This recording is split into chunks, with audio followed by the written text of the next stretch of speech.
Public अड़ांग YouTube channel रे सगुन दारा कथाई दोहयदा तेहें अबो संथाल आदिवासी बकरा संथाल आदिवासी दो झारखंड रे एक नंबर रे मेना बोना जनसंख्या मामले रे झारखंड रे 32 टी आदिवासी समूह मेना कोआ ओना मदरे संथाल जनजाति सनम को ज्यादा मेना बोना और एजुकेशन मामला रे सनम को तायम मेना बोना अन्य आदिवासी अपेक्षा नितो नेलोक कना झारखंड रे अबो संताल कोड़ा गिद्रा कुड़ी गिद्रा शिक्षा से ज्यादा ध्यान बनू तकवा शिक्षा बखराते चिन्ह हो बाको सोचावदा आतो आतो सरकार स्कूल बनाव का मेनखान गिद्रा स्कूल बाको कोले कोआ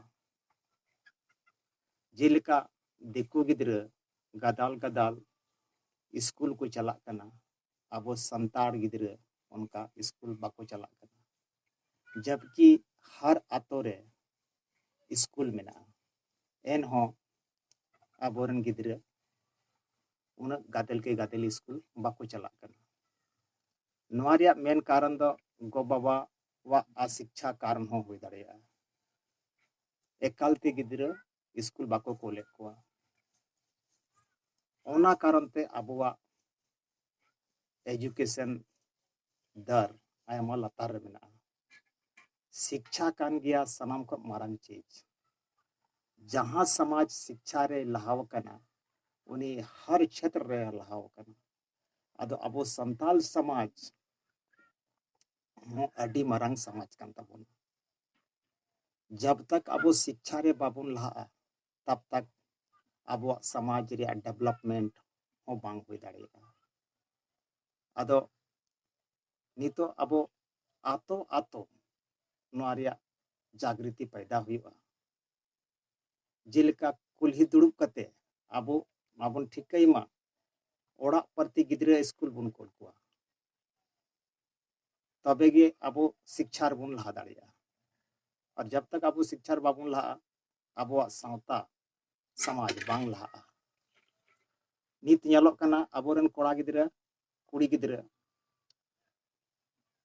ज्यादा शिक्षा से तो बाको ध्यान करना गेंद एने क्रिकेट एने से ध्यान मेना तकवा अबोरन कोड़ा गिद्रा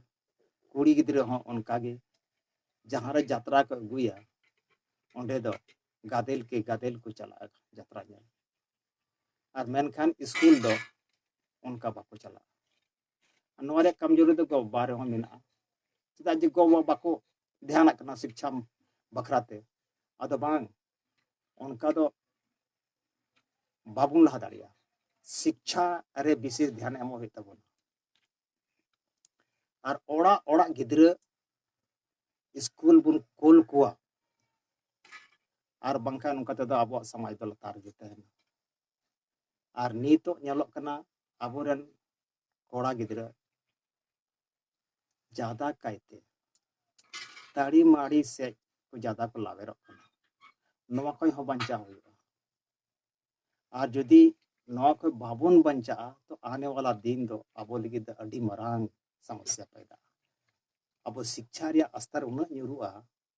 जे अबो अड़ी मुश्किल बन पड़ा अबो सावता बांग लहा अदो सनम पहला अबो हांडी बागी होता बना बोंगा बुरु रे तिना हांडी दरकार इने हबी बन दोय बाकी दो बाबुन दो लखाय जुत को द इने मेन कते गे इंदई मुचाद केदा जतो को सगुन जोहार।